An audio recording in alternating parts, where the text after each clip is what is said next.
The email arrived at 7:43 in the morning on a Wednesday, and I almost did not open it.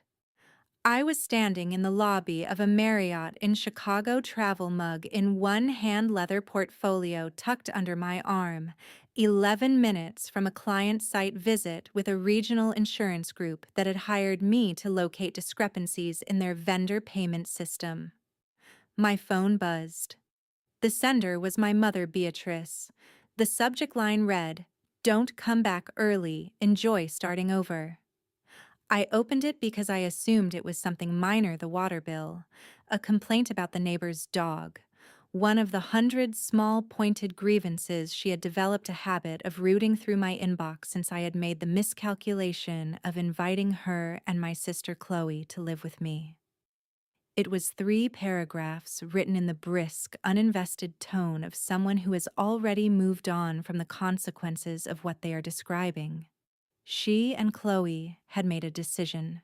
They had cleared the house and Austin furniture, electronics, jewelry, the grandfather clock my father and I had restored together the summer before he died, loaded everything into a moving truck, and driven west to a short-term rental in Palm Springs. The last line read, "Your savings are already taken care of. You are always better at being alone anyway." I read it twice, then a third time. Then I smiled, not from relief, not from shock, but with the specific, quiet recognition of someone who has spent 5 months preparing for a thing and has just watched it arrive exactly on schedule. My name is Elena Vance. I am 36 years old, and for the past 11 years I have worked as a financial compliance auditor, the kind of work where corporations and financial institutions pay me to locate where money disappears before the disappearance becomes a liability. I read contracts the way other people read menus. I build documentation trails the way other people make plans. I am by professional formation and by disposition a person who does not leave important things unguarded. I stood in that hotel lobby for exactly 40 seconds with my hands cold around the travel mug and something at the back of my throat that wanted to become a sound I was not going to make in a Marriott lobby. I gave the feeling it's 40 seconds. Then I put it somewhere I could return to later because there was work to do, and I had been doing it for 5 months already, and this morning was simply the morning it became real. I forwarded the email to my attorney, Marcus Thorne. Then I called the bank fraud contact, a senior specialist named Adrian Cole, a relationship Marcus had established 6 months earlier specifically for this contingency. Then I opened my laptop and pulled up the security camera archive from the house in Austin and watched the moving truck pull into my driveway at 8:40 that morning.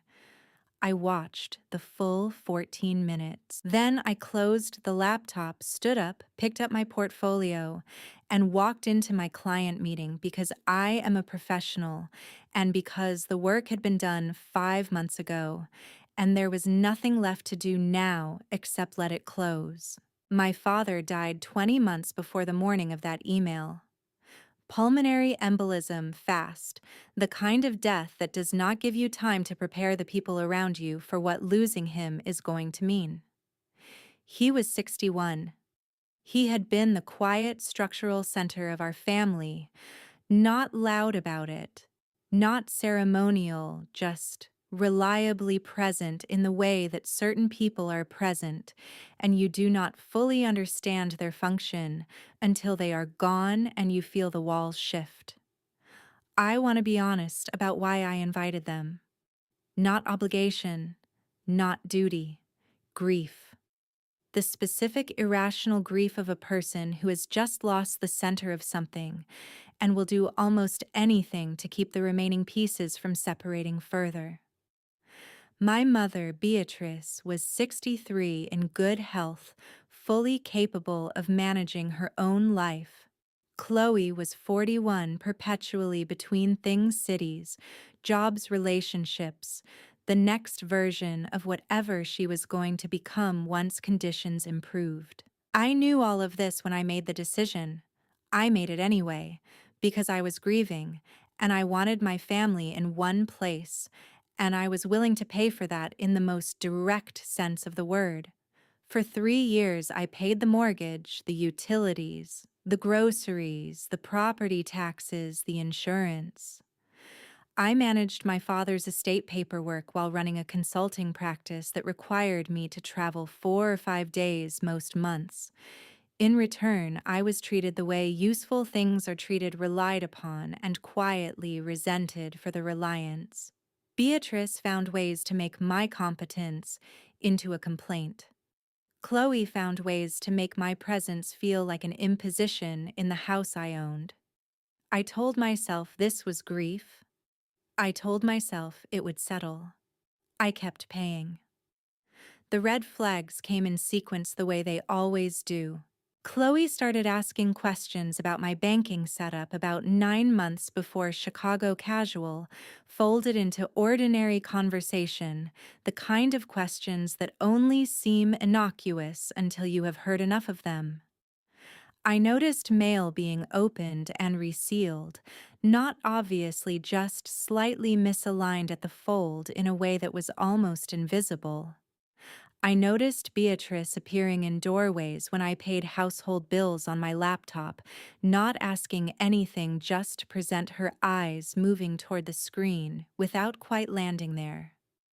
The breaking point came on a Thursday evening in April.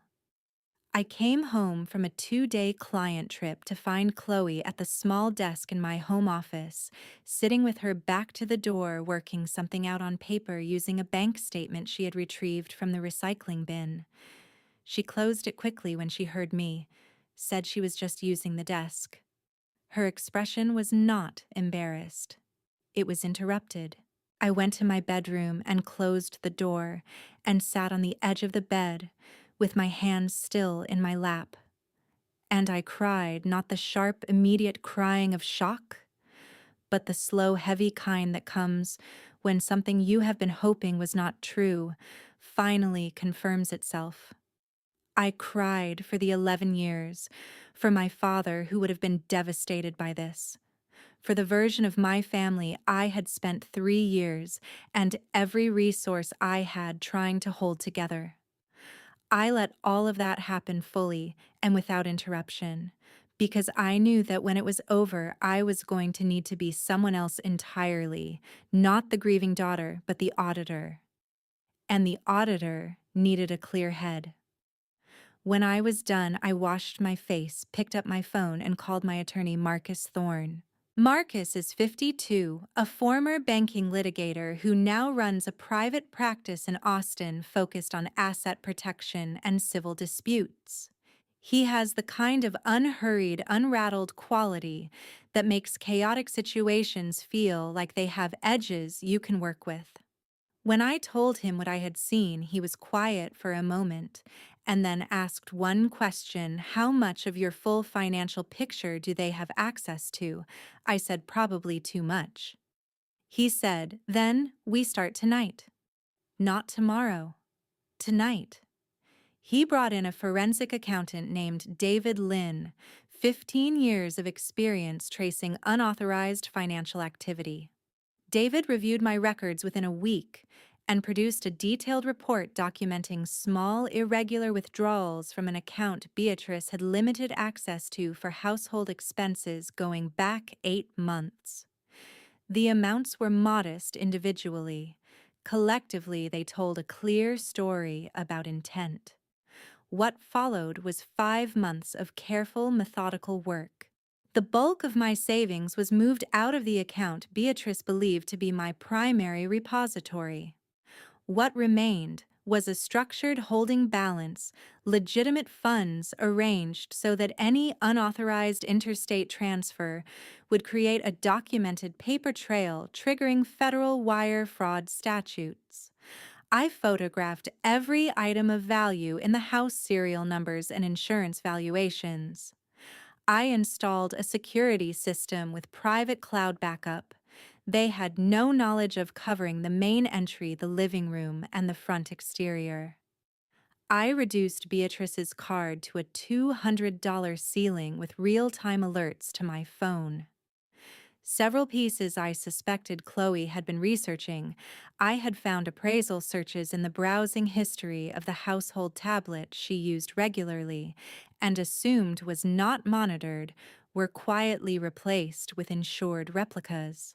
The originals were moved to a storage unit across the city. I updated the home security system to a private cloud backup they had no knowledge of, with full audio and video coverage of the main entry, the living room, and the front exterior. I removed Beatrice from the household expense account entirely and replaced her access with a limited use card $200 ceiling real-time alerts to my phone. Which brings me to the near miss. 3 weeks before my Chicago trip, Chloe was moving a box near the living room side table and knocked the antique vase to the floor. It bounced. The original would have shattered into 40 pieces. Chloe picked it up, turned it over slowly in her hands, and said it felt lighter than she remembered. Her eyes came up to me. My heart was doing something specific and counterproductive behind my ribs. I said something about humidity, affecting the density of older ceramics, and the importance of controlled environment storage for high-value objects. I used enough technical vocabulary to make the explanation sound more credible than it deserved, and she put it down and moved on. I stood in the kitchen afterward for a full minute, just breathing. That was the closest it came to unraveling. I announced the Chicago trip 10 days in advance and watched their reactions. Chloe nodded too quickly and left the room. Beatrice asked what day I was leaving in a tone that was trying to be casual and landing about 3 degrees off. Both responses were slightly wrong in a way I could not have explained to someone who had not been watching as long as I had. I left on a Monday. By Wednesday morning, while I was reviewing vendor contract discrepancies on the 4th floor of a Chicago insurance building, the email arrived. The security footage ran 14 minutes. I watched it in a conference room during a break between meetings, laptop open on the table, coffee going cold beside me. The moving truck had arrived at 8:40 in the morning. They worked quickly and with a kind of purposeful, unsentimental efficiency that I found even then more painful than anger. The dining table, the framed photographs, the record player my father and I had rebuilt together when I was 19, spending a full Saturday on the motor and the needle arm in a way that had nothing to do with the record player and everything to do with having a Saturday to spend. The grandfather clock came out last. I watched Chloe direct 2 men through the front door with it, her voice audible through the audio feed. Take everything that has value first, leave the books.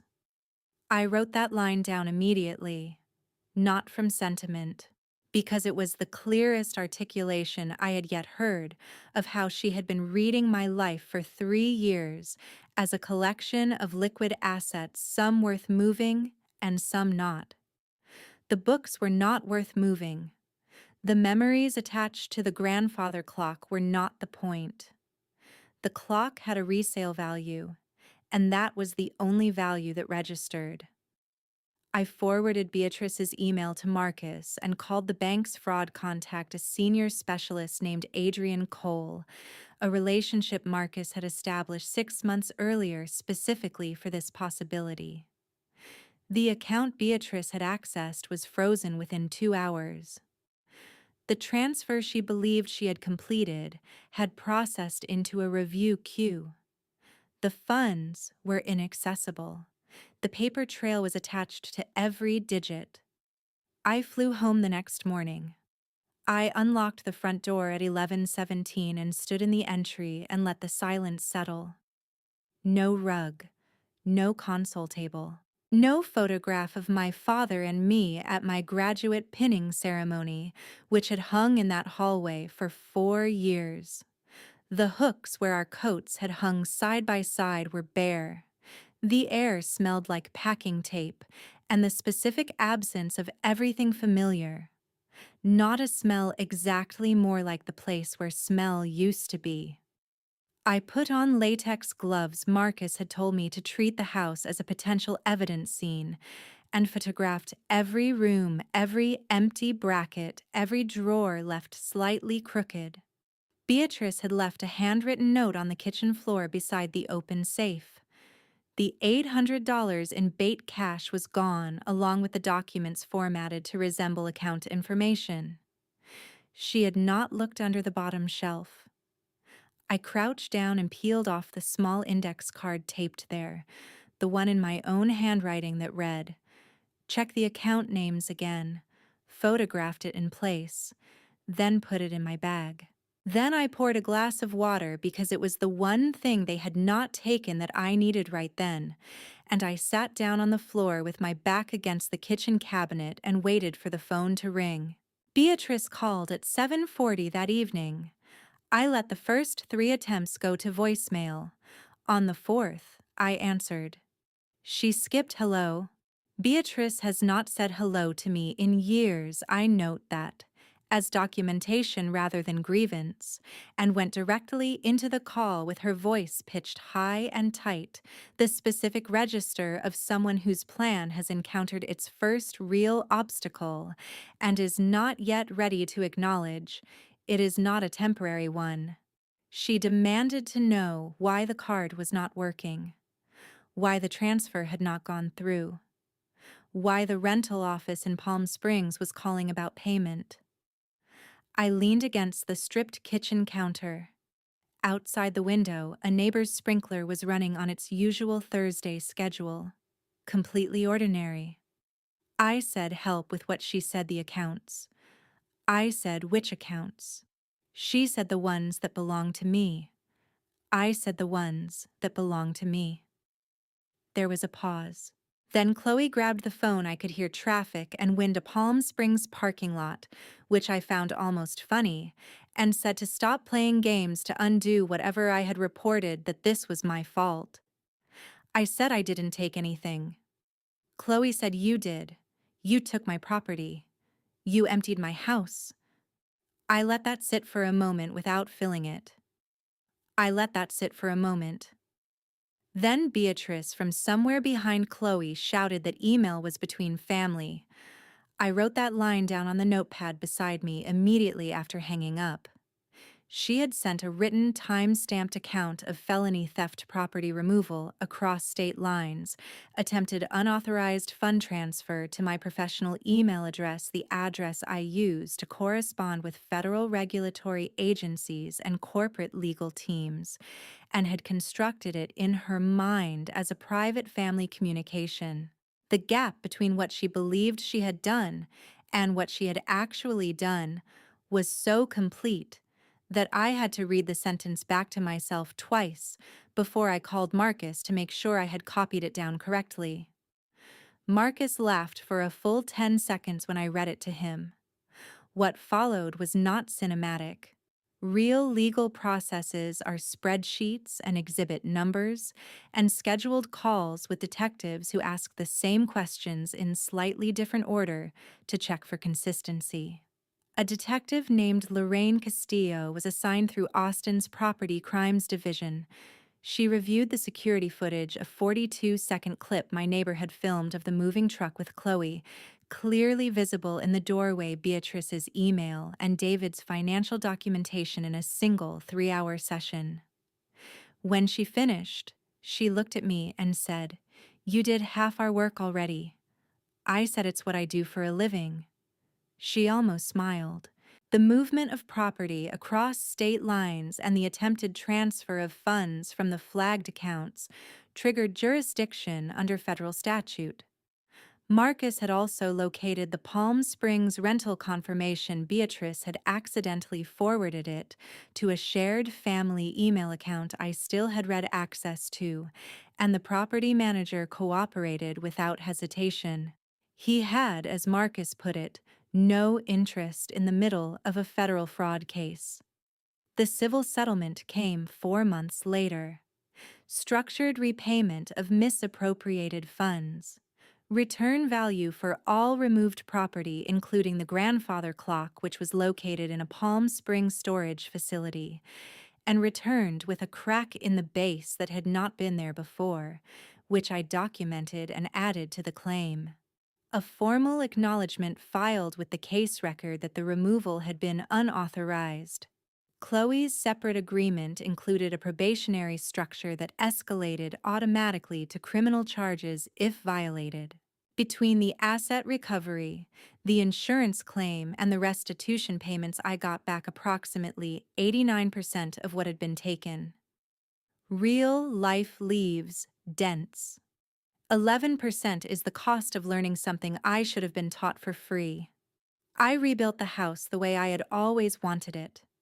Bought a dining table alone on a Saturday morning, carried it in with a neighbor's help, put it exactly where I wanted it without consulting anyone, repainted the 2 back rooms, turned Chloe's old bedroom, the one that had held 3 years of her chaos and my unreciprocated patience, into a home office. Standing desk, second monitor, a proper chair that cost more than I would have spent on it while she was living there, because I was no longer running a household on the margin of what was left after everything else. That room became within 60 days the room where I ran 3 new client contracts simultaneously. I will not pretend that was not my favorite part. Beatrice called once more about 7 weeks after the settlement. She wanted to know if there was a path back. I thought about that question for longer than I expected to. I thought about the 11 years, the resealed mail, the doorway she stood in while I paid bills, the calculator questions. The April evening I came home and found Chloe at my desk with a bank statement she had retrieved from the recycling bin. The email. The voice pitched high in a Palm Springs parking lot, insisting the accounts were hers. I thought about my father, about whether he would have wanted this, and I decided that what he would have wanted was for me to be honest, and the honest answer was, I don't know. Not right now. She hung up first. I have not heard from her since, and I have not decided yet whether that is the ending or just a pause. Here is the only thing I will say directly. I did not set a trap. That framing belongs to Beatrice and Chloe, and it tells you more about how they think than about what I did. What I did was notice, document, and protect myself from a threat I watched develop in my own home over nearly a year. What they call a trap is just reality when you take something that does not belong to you, and the person you took it from kept records. That is not cruelty. That is accounting. The people who depend on your silence have always told the same story, that love means you will not enforce what is yours, that protecting yourself is a betrayal of them, that keeping records is cold and filing a report is cruel, and the correct response to being taken from is to absorb the loss and preserve the relationship. I had spent 11 years believing some version of that story. I had finally decided it was not one I needed to keep learning. Keeping records is not cruelty. It is accounting. And if someone in your life has spent time making you feel that protecting yourself is a betrayal of them, it is time to close that account for good.